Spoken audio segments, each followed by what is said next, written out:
Assalamualaikum warahmatullahi wabarakatuh. Saya Reni Meriska. Saya akan menjelaskan pro dan kontra pemindahan ibu kota dari Jakarta ke Kalimantan.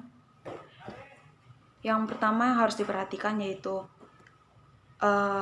pemindahan ibu kota membutuhkan biaya yang tidak sedikit dan banyak pertimbangan yang harus dipikirkan lagi dalam pemindahan ibu kota ini dan membutuhkan waktu yang jangka panjang. Yang harus diperhatikan terutama dalam pemindahan ibu kota ini yaitu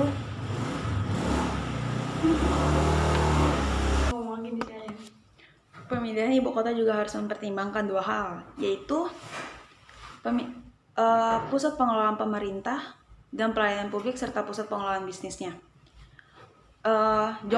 Menurut Jokowi juga sebagai negara besar menyongsong kompetisi global, ketika kita sepakat menuju negara maju, untuk pertanyaan pertama yang harus dijawab yaitu apakah di masa yang akan mendatang DKI Jakarta sebagai ibu kota negara mampu memikul dua beban, yaitu pusat pemerintahan dan pelayanan publik serta pusat bisnis. Indonesia di sini mencontoh negara lain sebagai bentuk perkembangan zaman.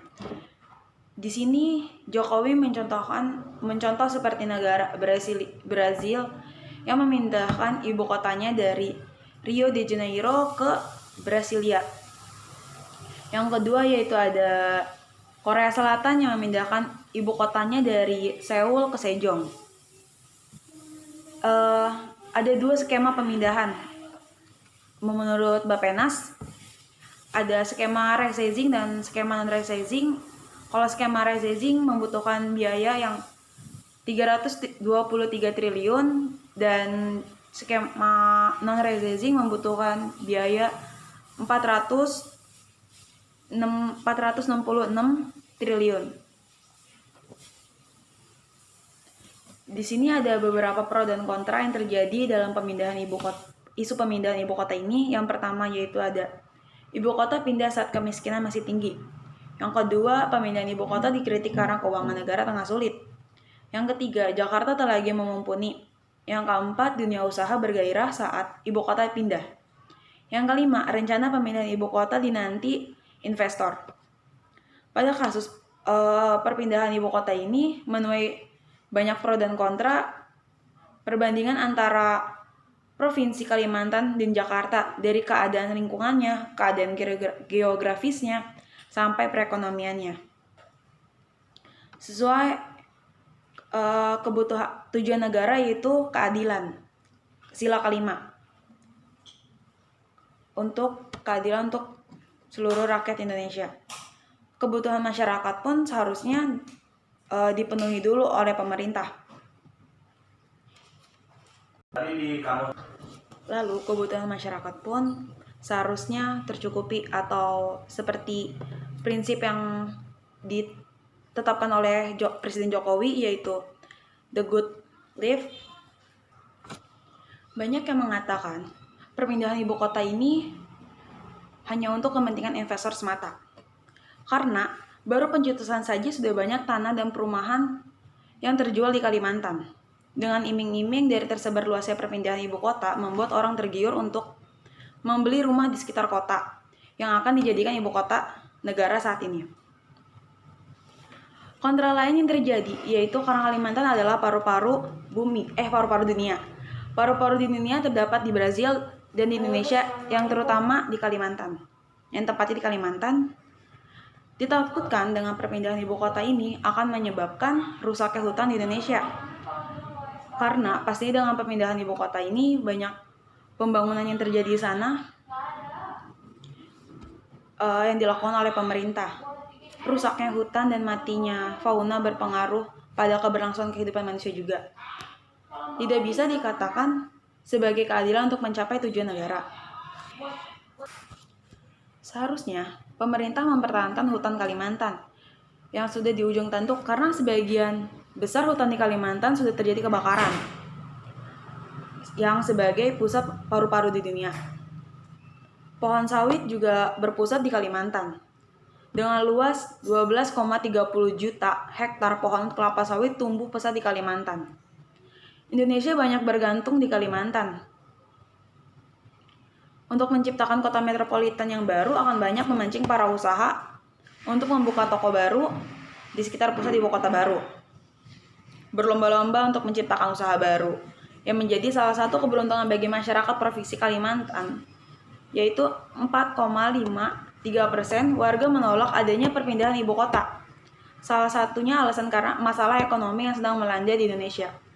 Mereka berpendapat seharusnya masalah penganggurannya harus diselesaikan terlebih dahulu oleh Presiden sebagai pemerataan ekonomi masyarakat agar rakyatnya senantiasa tercukupi dan adil. Dalam isu pemindahan ibu kota ke Kalimantan ada dampak positif dan dampak negatifnya. Dalam dampak positifnya yaitu ada pemindahan ibu kota dapat dirasakan baik pelaku ekonomi makro maupun masyarakat yang menjadi pegiat ekonomi mikro. Yang kedua yaitu kegiatan pertanian di Kaltim maupun daerah sekitar akan meningkat karena kebutuhan produk pertanian meningkat, lalu infrastruktur penghubung antara provinsi di Kalimantan akan meningkat juga. Yang ketiga yaitu bisnis sektor pemukiman di daerah sekitar ibu kota dapat meningkat disebabkan tingginya permintaan karena datangnya aparatur sipil negara dan pegawai swasta yang bekerja di daerah ibu kota. Karena akan banyak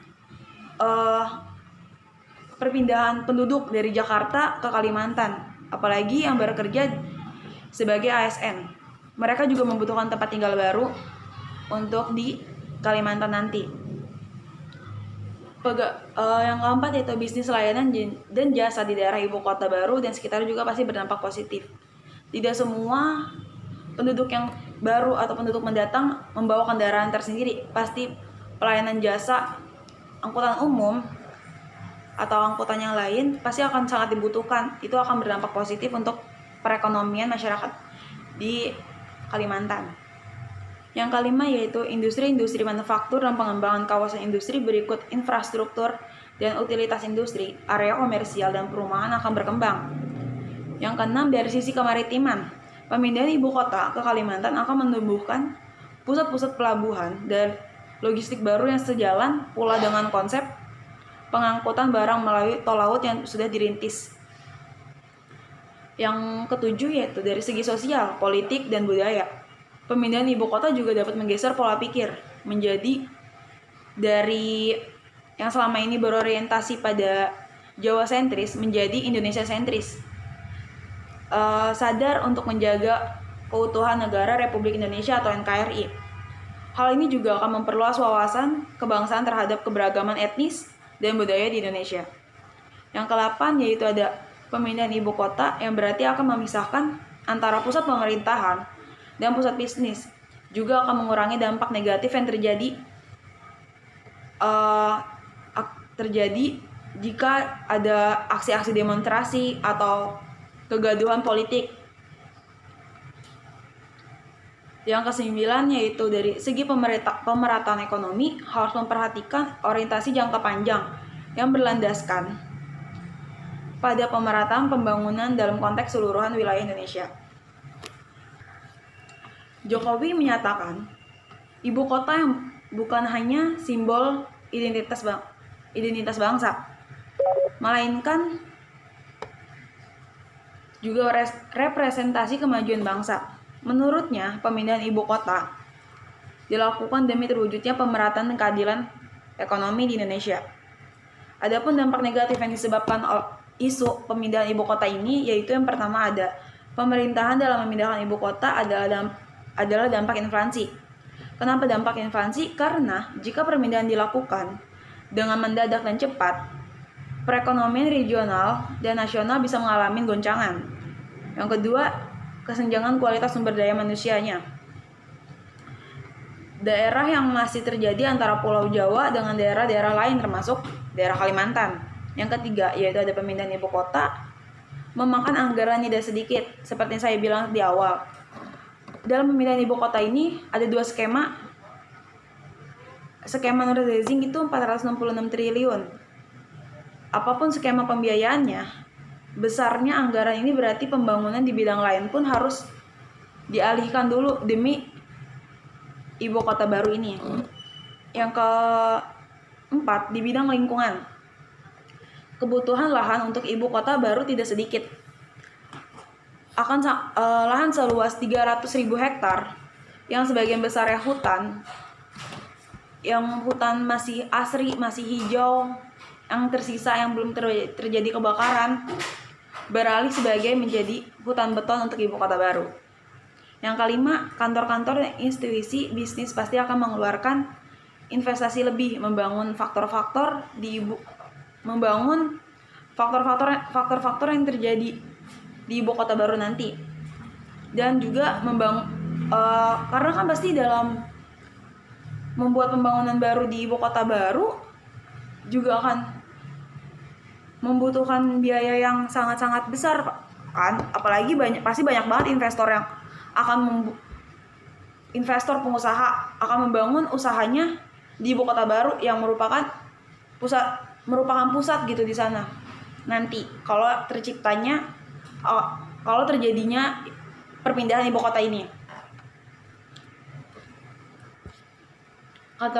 Yang kelima yaitu ada kantor-kantor dan institusi bisnis pasti akan mengeluarkan investasi lebih, membangun kantor-kantor di ibu kota baru untuk memudahkan urusan birokrasinya dengan pemerintahan pusat.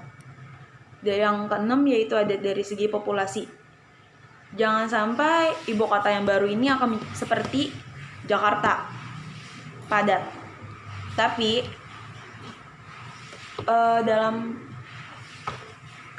dalam berjalannya waktu pasti akan terjadinya pertumbuhan di ibu kota baru, tentu membutuhkan penyangga.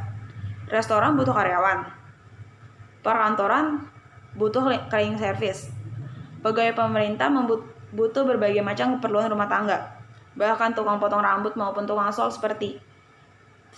pasti dibutuhkan oleh ribuan penghuni ibu kota baru, dan itu akan menciptakan kepadatan penduduk juga di sana.